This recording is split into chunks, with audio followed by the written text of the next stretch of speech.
Good morning, good evening, good afternoon. Welcome back, ladies and gentlemen, to Out of the Abyss. Lot, Pip, and Jake here, as always. Hello. Hello, ladies and gentlemen. We've been diving into aliens pretty deep lately, and like alien-adjacent stuff. In the alien family, if you will. Yeah. Cousins. Looking at mibs and lights in the sky. Yeah. I want to join MUFON so bad, guys. Like the Mutual UFO Network. I'm so into that. That sounds awesome. It's like a couple $100. They'll send you like a polo shirt and a hat and a lanyard and like a hand guide. And I'm ready to make it official. Now, is the $100 for like a lifetime membership thing? Is that how that works? I think it's annual. I don't know if I would want to pay $100 annual. Well, I guess that you're just not dedicated enough to UFOs. Yep, exactly. Man, I guess it's just more of a white collar thing. You call yourself a believer, dude. I call myself a poor believer, dude. Yeah, you know what? Kind of relatable. It's just in the backyard throwing balls of aluminum foil up into the sky and snapping pictures of them real quick. Shining a flashlight at him to get that good, weird, blurry light. It's shining a tractor beam at me. Ah! It's tossing flashlights into the sky. This week, step back from the aliens. Let's take a step back. Let's take a look at the Amityville Horror. Getting spooky, dude. Have either of you guys ever seen the movie The Amityville Horror, like the new one or the old one? I think I saw the old one like forever ago. I think I meant to, but I never did. I don't really remember much about it though, other than like is the Bleeding Walls one, right? Is it? Yeah. Oh. Yeah, okay. I'm not prepared enough for this, I think, personally. I'm so excited to dig into this one. This is one of my favorite haunting stories ever. At least one disclaimer right now. And it is true that this event happened about 3 years after The Exorcist came out. And after The Exorcist, it was really big, right? Things like demons and possession were way more in the forefront of the American mind. Mm-hmm. Possessions and exorcisms kind of became real in the States only after The Exorcist. But despite that, Right. This is a super awesome horror story. This is one of my favorites. The main part, told pretty much as George Lutz recalled the haunting happening. I listened to some interviews with him to get the material. I supplemented it with material from the book The Amityville Horror by Jay Anson. But this first part is not from either of those sources. This is confirmed by court record and police report. I did my homework on this. Oh. Nice. We begin November 13th, 1974. Ronald James DeFeo, 24, went through the doors of the local bar, screaming, "You gotta help me! I think my mother and father are shot!" So he takes a small group of local barflies to the home that he shared with his family at 112 Ocean Avenue. They enter the house while a local guy calls the police from outside, and what they found in the house was a fucking nightmare. Each of the family members, Ronald DeFeo Sr., 43, Louise DeFeo, 43, Dawn, 18, Allison, 13, Mark, 12, and John Matthew, 9, had been shot. A 35 caliber lever-action Marlin 336C rifle had been used to deliver a bullet to each family member's head, with 2 bullets each for the parents. Oddly, Jesus. all of the family members were found face down with the bullets in the back of their head. What? Further investigation by the police revealed the time of death to be about 3 in the morning, maybe a little bit later. Nearby neighbors hadn't heard anything, and it seemed as though the family for the most part had slept through the killings. I read a comment someone made that it seemed as though Allison and Louise had woken up, but I couldn't find any details on what indicated that, if they'd been shot in the back of the head and were found face down in bed. I will admit that's spooky, but it doesn't seem very ghostly. Yeah, it just sounds kind of like true crime at this point, dude. Yeah. Although it is pretty fucked up that like your whole family's getting murdered, wake up. Like gunshots are pretty loud, right? Yeah. And usually, if you're being killed, you're gonna like say something. Yeah, it's it's spooky. It's a little weird, but I don't know how many instances there are of ghosts using tools. Yeah, well, it's like possession thing or something, right? We're talking about. Oh yeah. Well, I wouldn't worry too much about a ghost having committed the crime because Ronnie DeFeo Jr., who'd entered the bar and, told people about his family, was promptly arrested and questioned, and he broke down pretty quickly, admitting to the murders. At first, he'd blamed a mob hitman, but that guy had an alibi and everyone kind of knew that Ronnie was a piece of shit.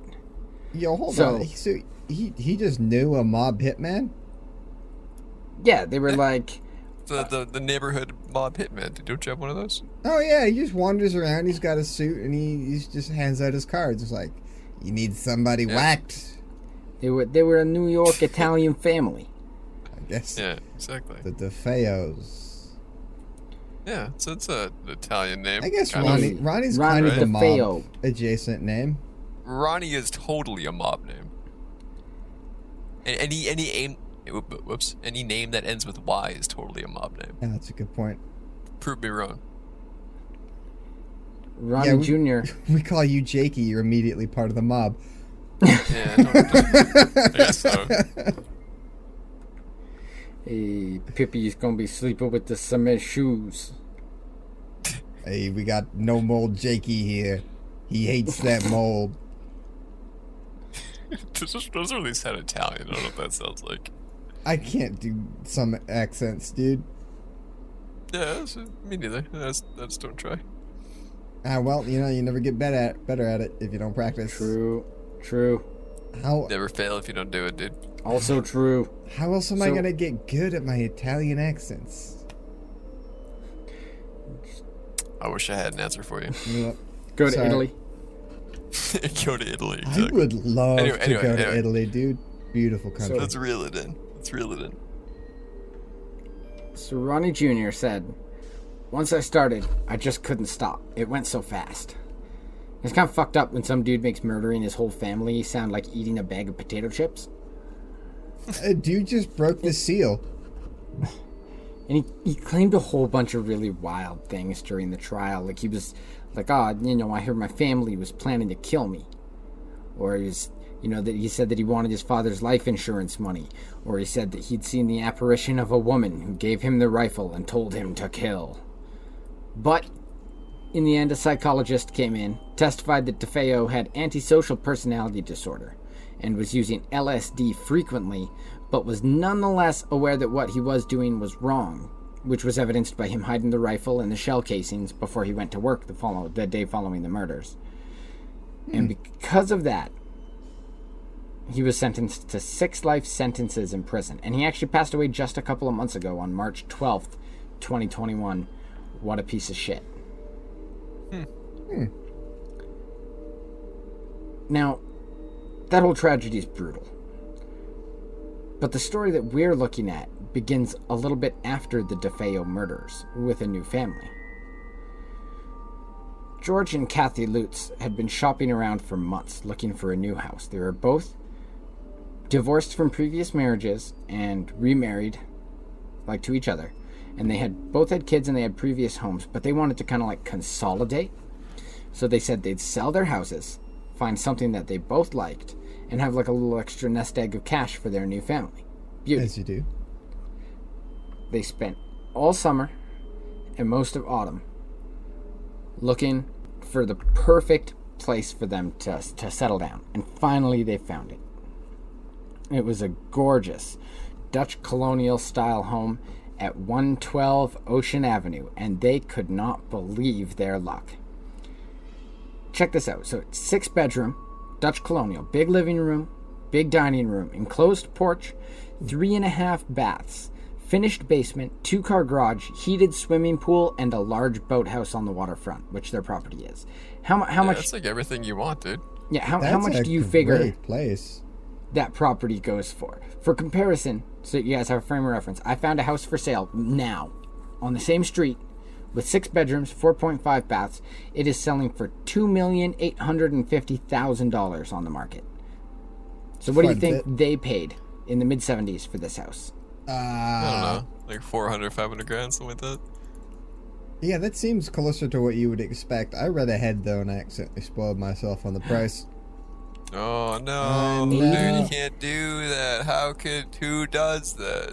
$80,000. Can we get a conversion to, like, today money on that? 80,000 is an incredible deal. That seems like something that I would, like, easily, like, you know what? That's a good... I'm going to debt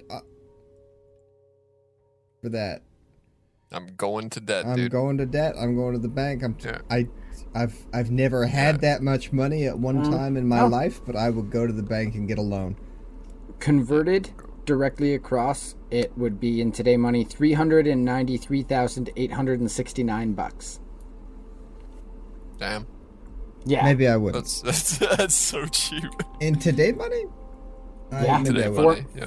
400 grand in today money? For a house where a comparable money for a fucking house that's like got everything you want and is big. Yeah, dude. Yeah, like I said, the comparable on the same street in the same neighborhood was almost $3 million. So I can't afford the mortgage rate on a house that big, though. Even at a rate that good. I've done the math. Instantly they were stoked.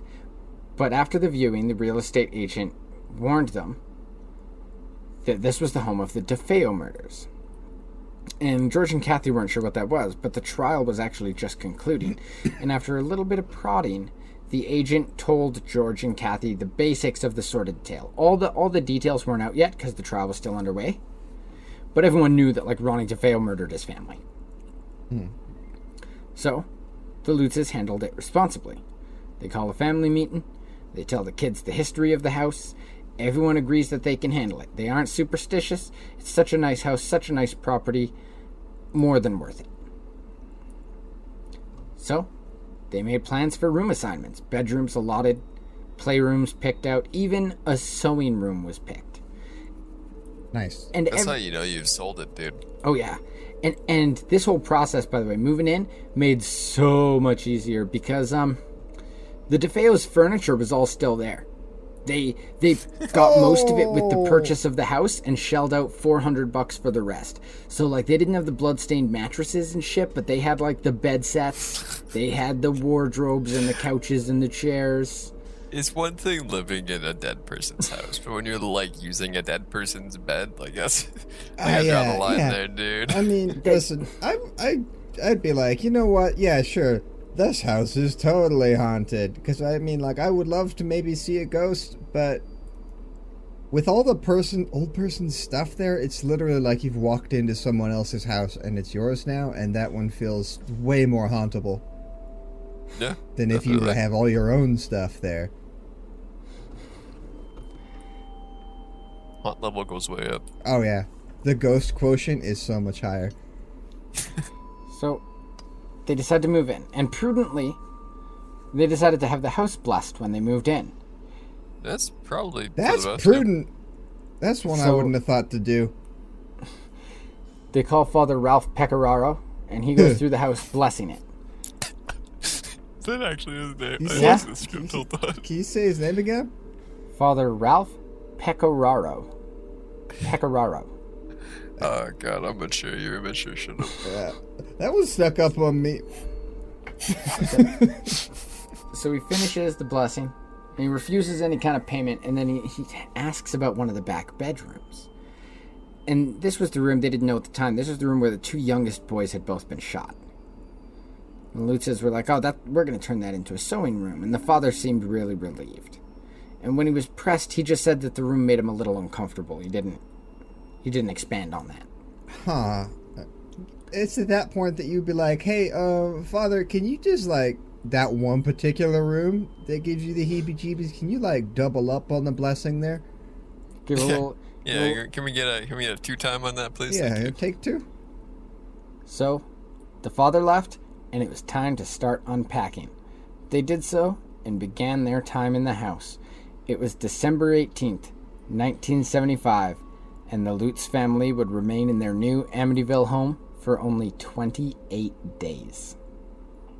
Huh. It's a long time, dude. What happened to them?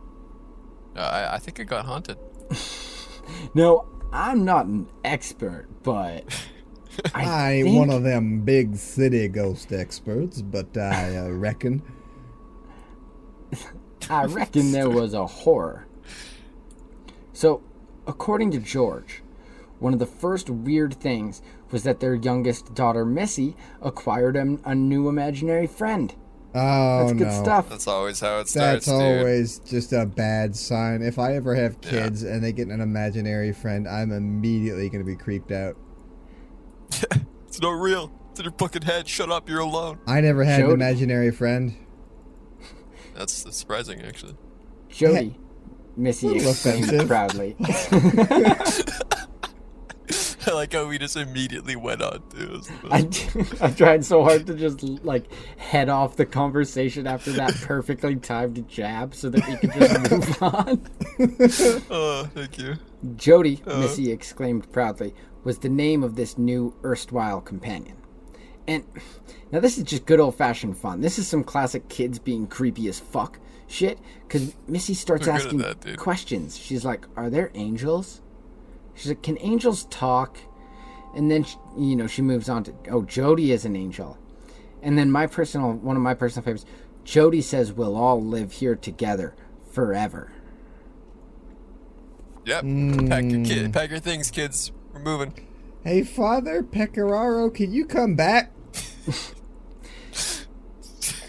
It's not that funny, dude.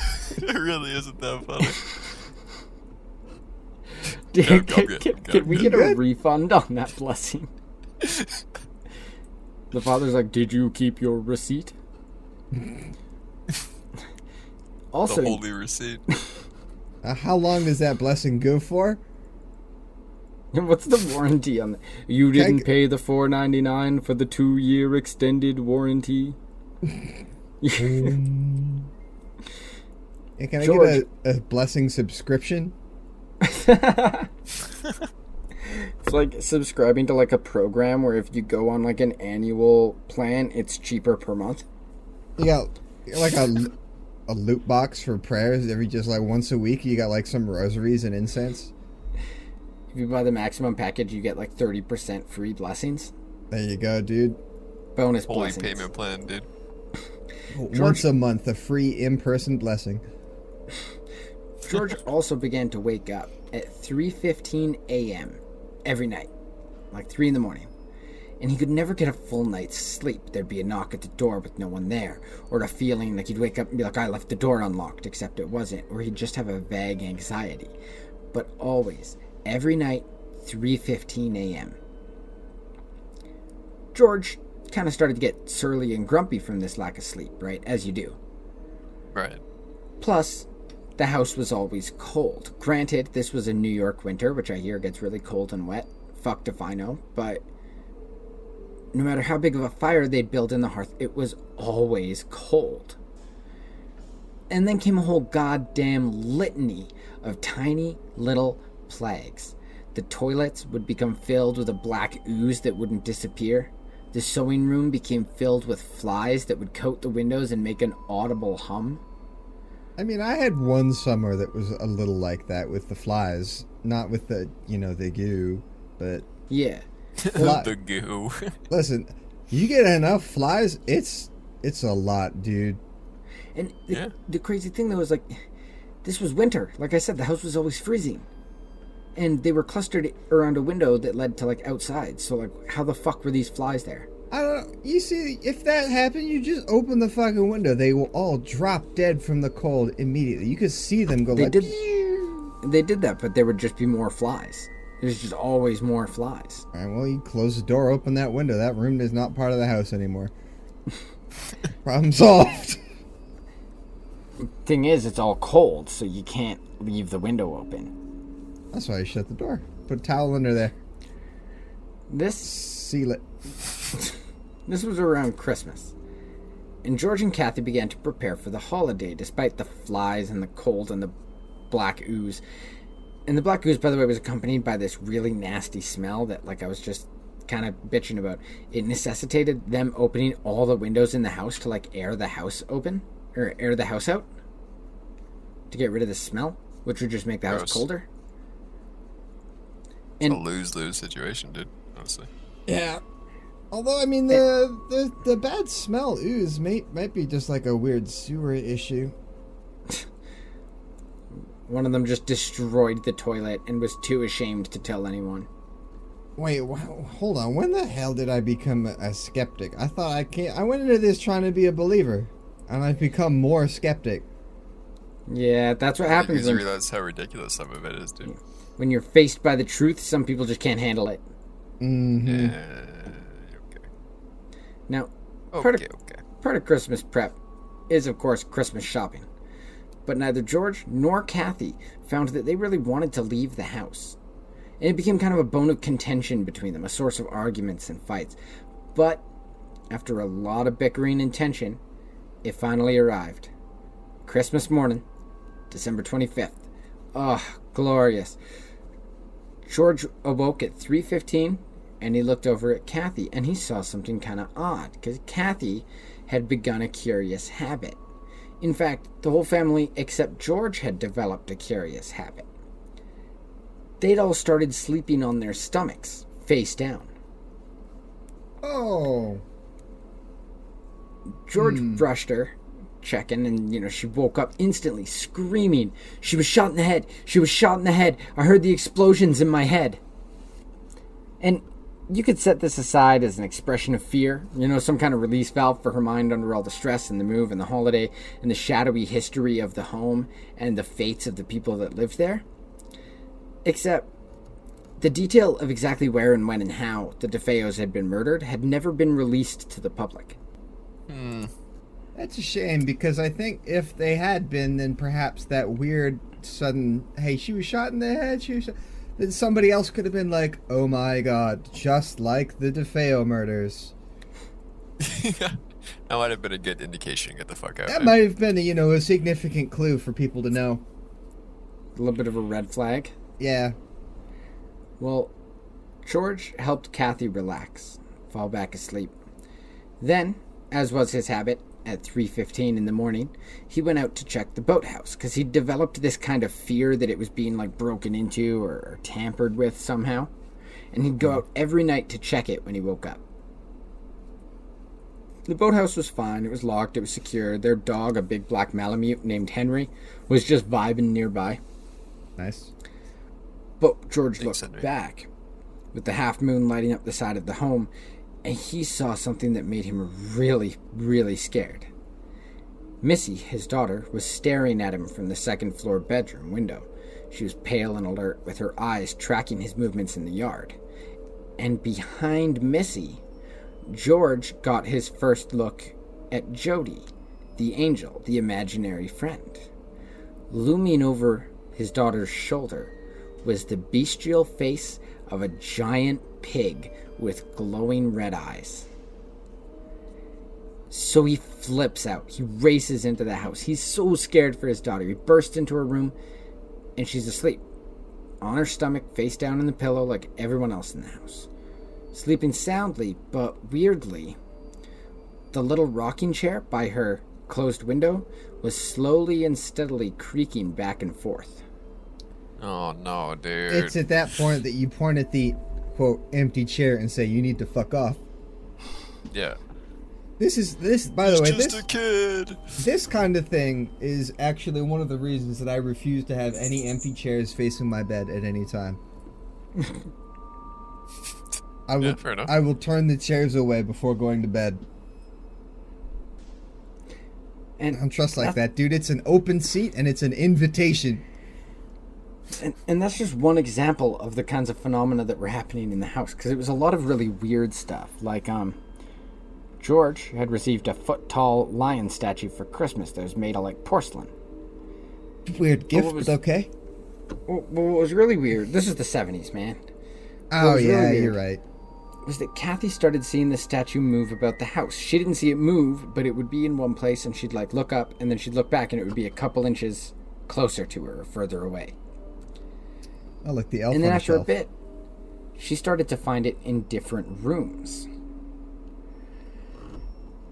But it kind of came to a peak when one day George was throwing more wood on the fire, as was his habit because it was always cold, when he let out a shout.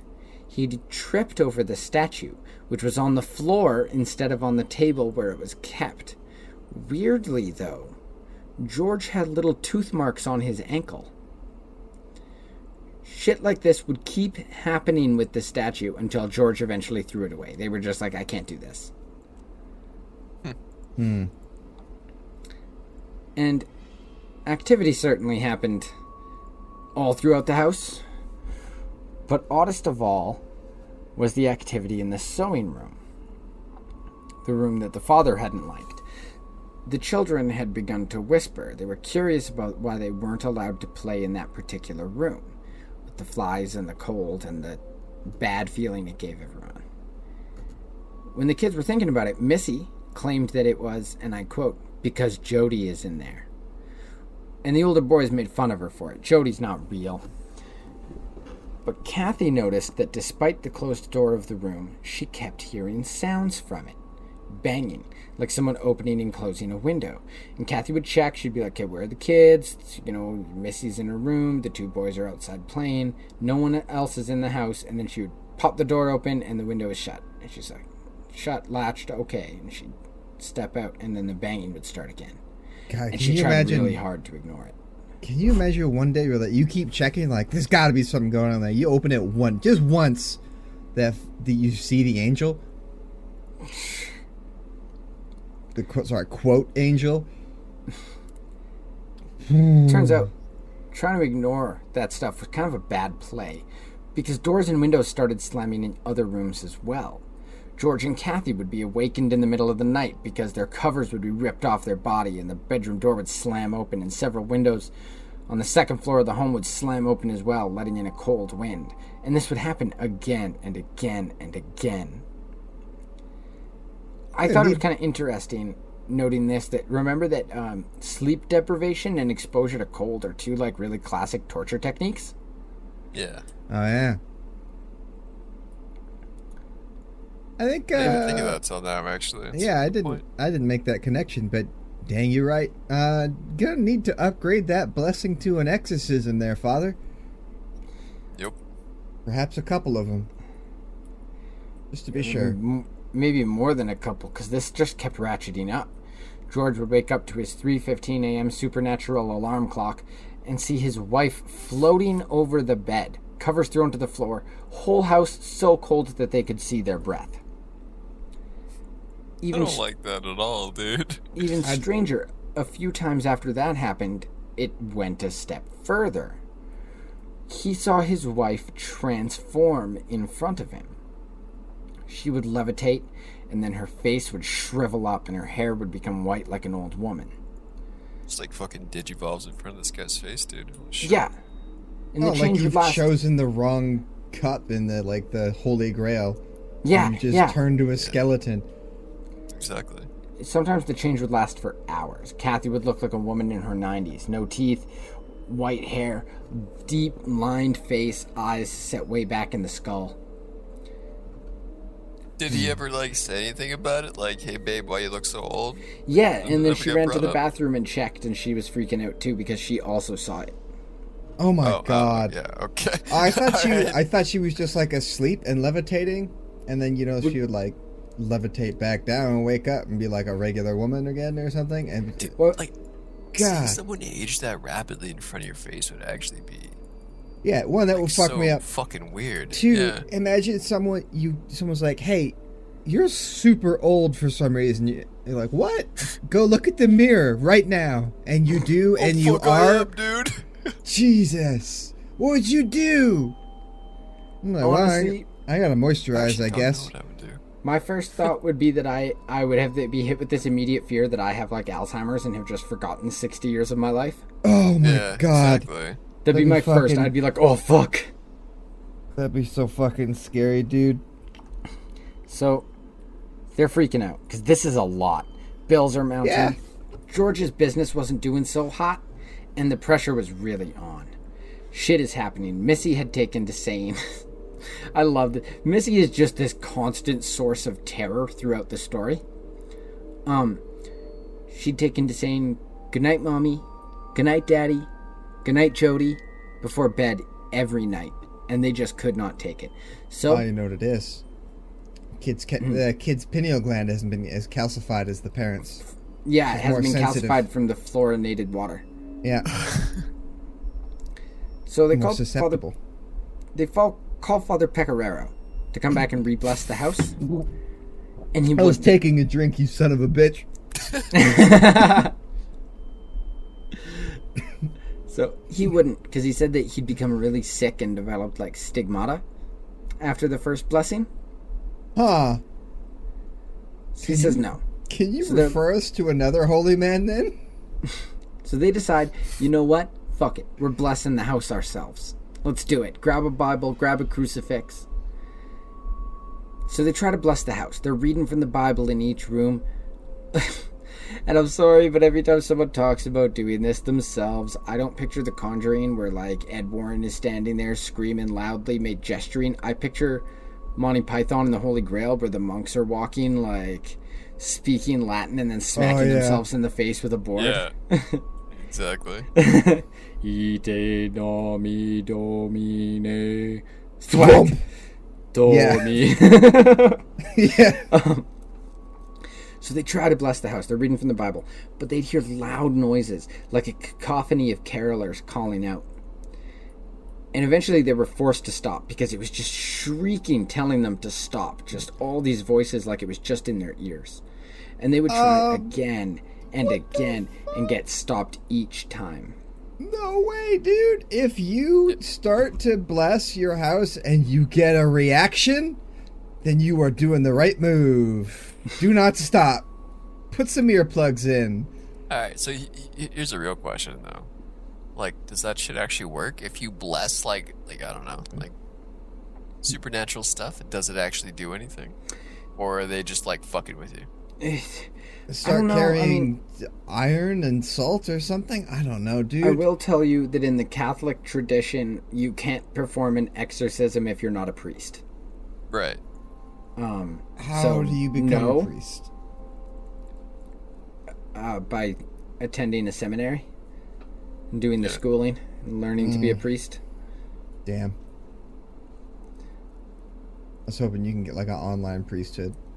I mean, you probably can, honestly, these days, but for a lot of religions, but Catholicism's a little bit more ordered. A little old school.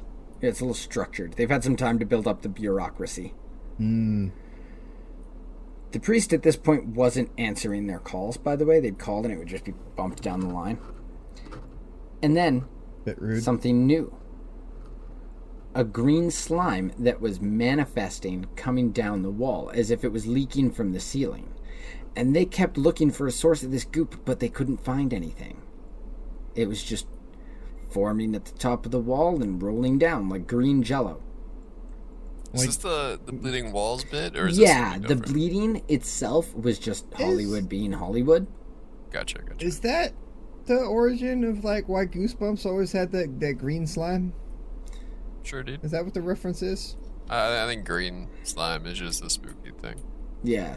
I don't know if it's in reference to this or not. I think it's just... You mentioned that, and I was immediately like, oh, just like every Goosebumps scene transition. I think it's... The green slime, I think, is a combination of early horror influences like The Blob mixed with things like Linda Blair vomiting in The Exorcist. Yeah. Which are like two of the most like foundational sources for modern horror. Wait, so is that ectoplasm? No, ectoplasm is something else that has to do with Spiritism and Helena Blavatsky and this whole movement from the 19th century that I will get into at a later date. Interesting. Okay. So, on January 11th, their 25th day in the house, things really started to go wrong. The house had developed a multitude of leaks somehow.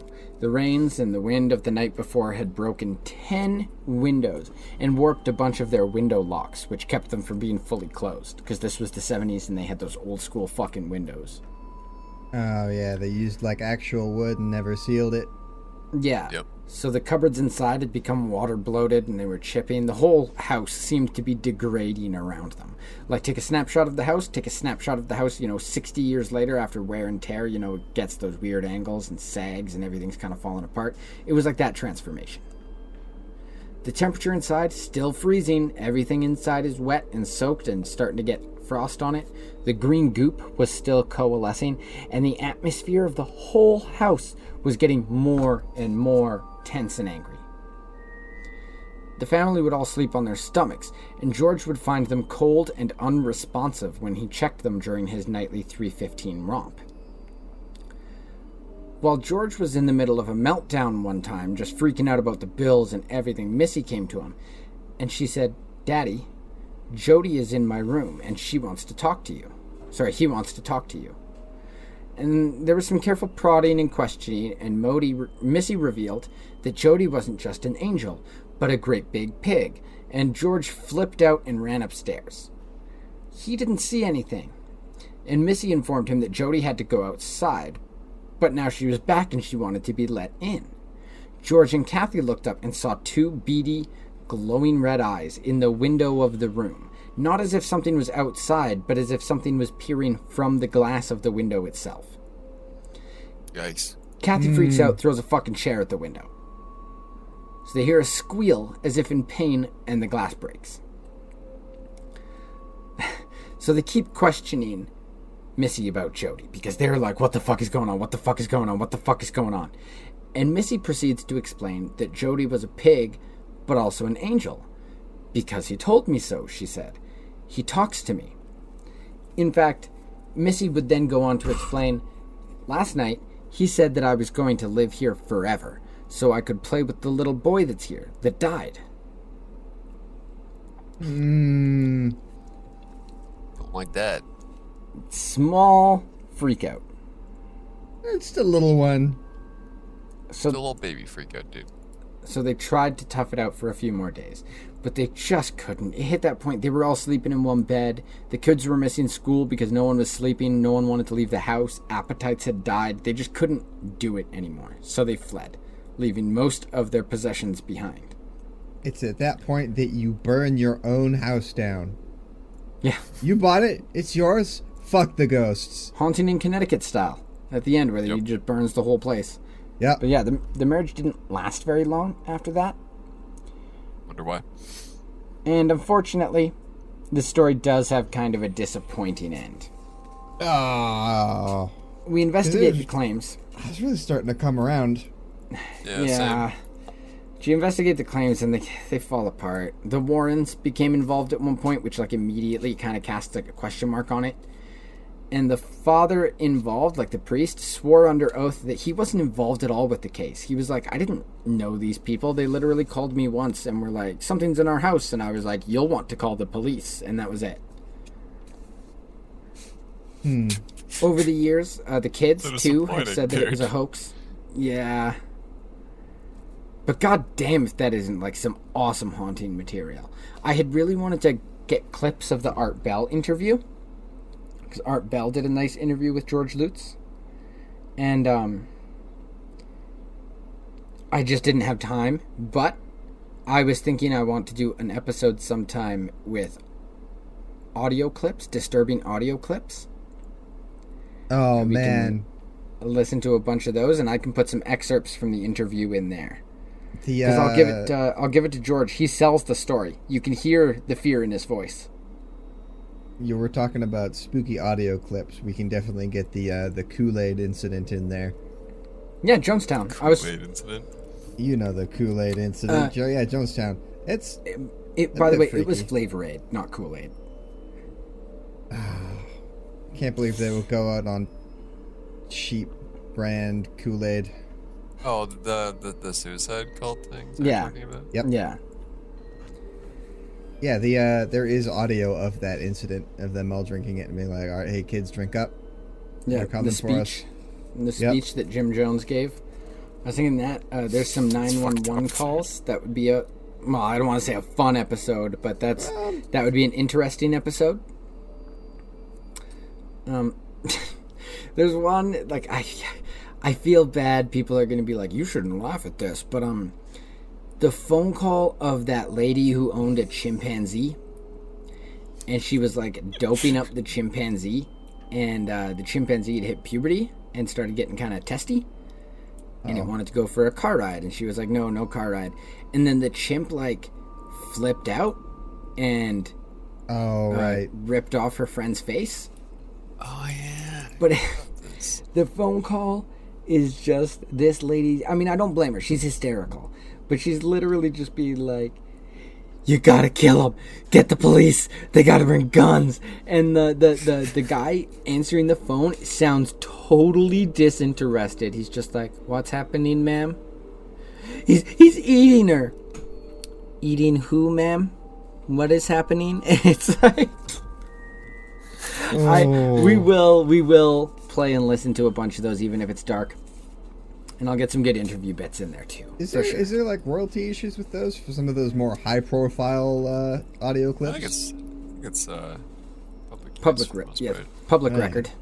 All right, that'll be a good theme for an episode. Yeah, but that's the end for Amityville, at least for now. The house was bulldozed. They split apart. They've both since passed away, George and Kathy.